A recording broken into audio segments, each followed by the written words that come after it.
Metapneumovírus. Boa tarde. Boa tarde, Débora. Boa tarde a todos. Bem, o metapneumovírus humano, ele já está entre nós há muito tempo. A gente conhece ele desde há mais de 60 anos.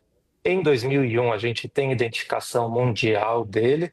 E em 2004, a gente consegue identificá-lo aqui no Brasil. E as técnicas de identificação do vírus têm ficado cada vez melhores e a gente consegue daí fazer a seleção do que a gente chamava lá dos vírus que causavam os resfriados, que são inúmeros. Então, é um tipo de vírus que circula no mundo há muito tempo e que tem uma característica, como os outros tipos, outros grupos dos vírus respiratórios, de poder causar alguns surtos, né? Como a gente tem visto agora lá na China. Então, sempre ficou alerta para ver se é um aumento transitório e dentro daquele período que pode acontecer, que é de maior frio, onde geralmente os vírus respiratórios conseguem fazer a sua maior transmissão, ou sempre ficou alerta, né, como a gente tem visto aí com a gripe aviária e outros vírus, como foi a Covid-19, se ele vai ter alguma mutação e pode fazer um acometimento mais global, mais intenso. Mas, em princípio, até o que a gente sabe nesse momento, parece algo que a gente já conhece. O quanto esse vírus, ele é violento, digamos assim, porque por que ele acomete mais as crianças? Não sei se está certo dizer isso, mas as notícias que a gente tem visto é que acomete mais crianças e aí a mãe fica desesperada, né? Enfim, e aí quão grave ele pode ser? Ele pode ser letal? Todo vírus respiratório, por mais que ele cause sintomas altos, que a gente chama, mais aqueles resfriados, mas todos têm uma capacidade, às vezes, de descer para os pulmões e causar um acometimento pulmonar mais grave, aquelas letras que falam aí a síndrome respiratória aguda grave e fazer com que o paciente tenha uma pneumonia muito grave e faleça por isso. Porém, esse vírus, ele, em princípio, nos adultos, ele é mais tranquilo, entre aspas, comparado com outros que podem acometer mais os adultos, ele fica mais com sintomas respiratórios, mas em crianças, né, principalmente abaixo de 5 anos, e também nos idosos, né, ele pode acometer o trato respiratório inferior com maior intensidade. Então, nas crianças O que é trato menores de 5 respiratório inferior? Desculpa, doutor. Imagine. A gente divide didaticamente a anatomia do pulmão em trato respiratório superior, quando está meio que acima da garganta, e o inferior, quando ele pega a traqueia, brônquios e pulmões, porque tem doenças que ficam mais aqui na região do nariz, da garganta, que são os resfriados, e tem as doenças que nos preocupam mais, como as pneumonias, as tracobronquites, que são as doenças que conseguem fazer uma invasão um pouco mais baixa do trato respiratório, e onde o perigo mora mais. Então, sinusites e resfriados meio que são superiores, e as pneumonias, as tracobronquites são as inferiores. Esse vírus, especificamente em crianças menores de 5 anos, podem ter um acometimento maior dos pulmões, ou pode levar àquela exacerbação do chiado, né, do que a gente chama de asma. Então, ele pode complicar ou deflagrar aquela crise de asma, o que faz com que muitas crianças, às vezes, principalmente aqui no Brasil, no período de frio, procurem os serviços de saúde pelo chiado.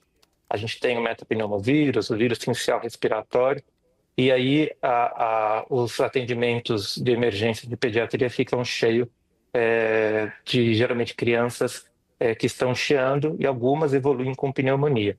Então, há uma preocupação porque o vírus pode acometer mais então os pulmões, né? E existe às vezes uma falta de leitos, né? Ou de lugares específicos para tratar crianças muito graves. Então a gente precisa ficar em alerta que toda doença que vem intensa, com uma intensidade muito alta de uma vez, acaba sobrecarregando o serviço de saúde e eles precisam se preparar.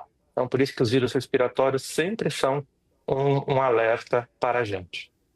Agora, por exemplo, quando a criança chega no hospital com esses sintomas de pneumonia, aparentemente, né? Para diagnosticar esse tipo específico de vírus, aí é só com um exame laboratorial mesmo? Ou pelas características daria para ter um diagnóstico? Não, essa é uma outra dificuldade, por isso que existe um estudo bem intenso na vigilância dos vírus respiratórios. Porque no começo, né, todos eles podem às vezes dar sintomas parecidos, né? Geralmente eles começam com nariz escorrendo, tosse, dor de garganta, então são sintomas às vezes inespecíficos e alguns evoluem aí com cometimento ou da traqueia e dos pulmões, com uma tosse mais produtiva e o chiado. Então, naquele primeiro momento a gente não consegue identificar. Existem em todo o Brasil e no estado de São Paulo locais que são chamados de sentinelas, que se uma pessoa vai com uma suspeita de um resfriado ou de uma gripe, é coletado exame para ir vendo a circulação dos vírus conforme o ano. Então, conforme o mês, o que está circulando mais, qual a tendência de aumento ou não, isso já é feito numa forma de vigilância bem estruturada aqui também no estado de São Paulo para tentar ver. Então, a gente tem esses aumentos da gripe, da Covid, que são todas relatadas por causa dessas sentinelas. É um exame muito específico, a gente não faz um exame de metapneumovírus de forma simples, porque não tem um exame simples de fazer à beira-leito, a gente tem de outros que são mais importantes, mas é claro que conforme se a doença for evoluindo de uma forma importante, novas tecnologias vão sendo desenvolvidas. Olha, doutor, é impossível a gente não pensar, não ficar preocupado, fazer um paralelo com a Covid-19, né? Eu queria saber em que termos dar para comparar e para diferenciar o metapneumovírus humano, que é esse sobre o qual falamos, e o vírus da Covid. Nossa, Da coronavírus, Covid. já esqueci, graças a Coronavírus Deus. e SARS-CoV-2, Eles, em princípio, são bem diferentes. O coronavírus, ele faz parte lá do SARS-CoV, que é um grupo de vírus que consegue fazer, então, aquela síndrome respiratória aguda grave, ou seja, acometer os pulmões de forma mais intensa. Então, a Covid-19, a influenza, agora a gripe aviária, que está se falando de casos bem pontuais, mas que o medo é que esses vírus tenham essa capacidade de fazer essas infecções mais baixas, mas influenza e Covid são mais fortes. O metapneumovírus, assim como o sincicial respiratório, alguns outros, ele fica num outro patamar, como o rinovírus, que são vírus que causam mais resfriados. Então, são grandezas diferentes.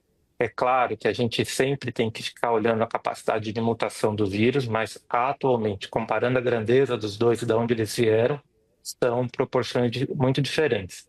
É claro que é a mais preocupação em crianças, o que não acontecia na Covid, né? O metapneumovírus tem uma capacidade de poder fazer um agravamento maior em crianças, mas não com aquelas taxas de complicação e de mortes que a gente viu com a Covid-19.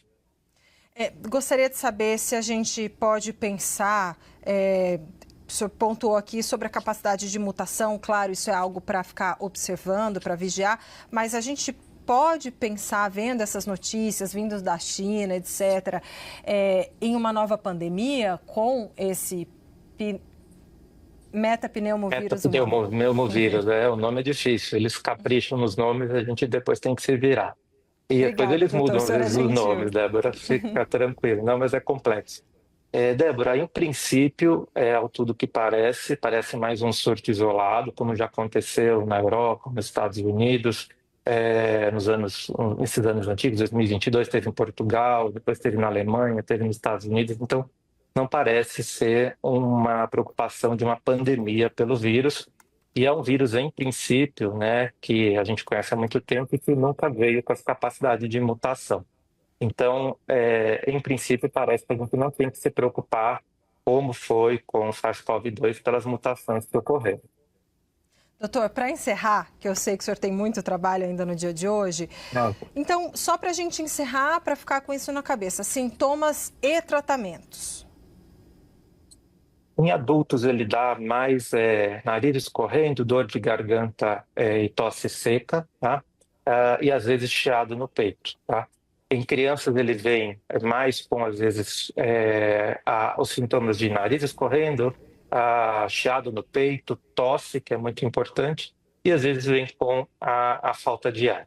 Essa é a marca deles, por isso que no começo é muito difícil, porque faz parte da que a gente chama de síndrome gripal.